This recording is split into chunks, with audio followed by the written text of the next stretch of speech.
Hello, I'm Collaert, Business Solutions Director at smartmicro, active in the ITS business for more than 20 years already.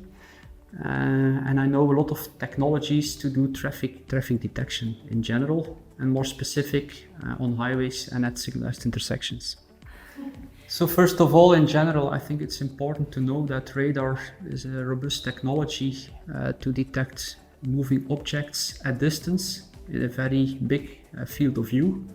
If you translate that to smart micro business, we can see that in the ITS world, intelligent transportation systems, that radars are used in various domains, automotive, enforcement, traffic management. Now with radar, you can in fact simulate multiple inductive loops, but you don't have to cut the loops into the ground. So very important for radar is that it's an above ground technology. It's called non-intrusive, which means that you don't have to cut into the asphalt on fixed positions on the road.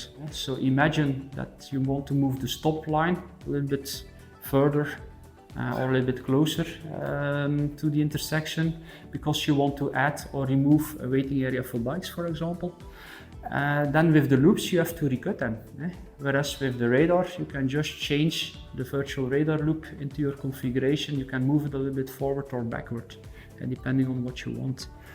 This is one of the biggest advantages of radar.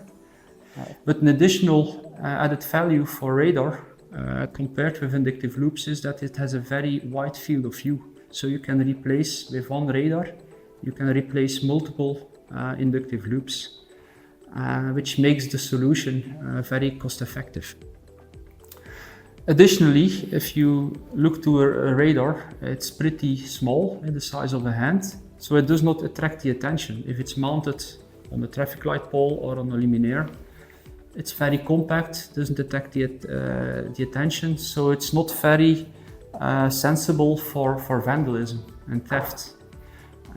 It's also the technology has no moving components, so that means that the operational lifetime of a radar will be significantly more than 10 years in general.